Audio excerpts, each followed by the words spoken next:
Yesterday, my daughter stole a piece of candy from Publix. It's not something that a parent expects, but it just happened, right?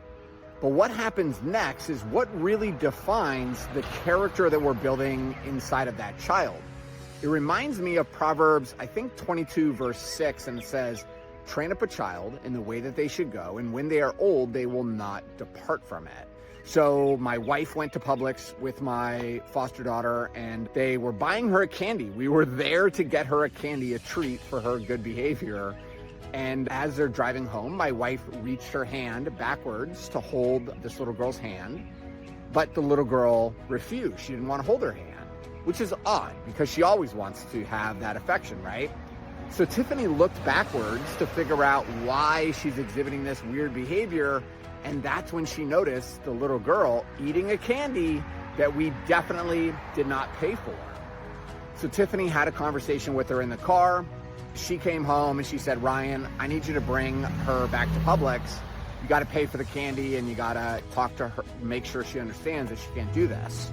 So just this little girl realizing what was about to happen, she went ballistic. She started kicking me, hitting me, throwing toys, throwing objects at me.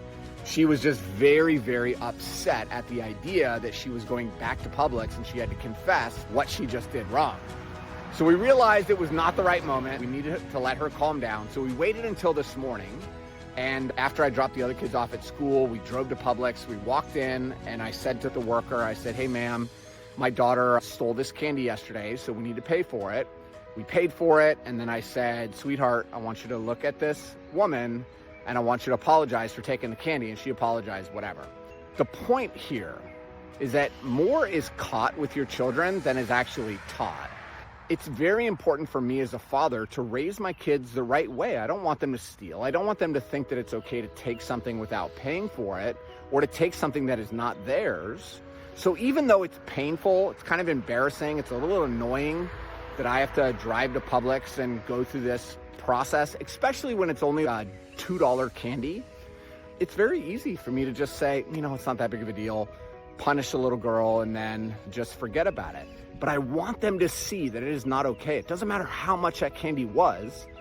You are not allowed to take things because that is not the way God created us. That is not who you are as a daughter of Christ.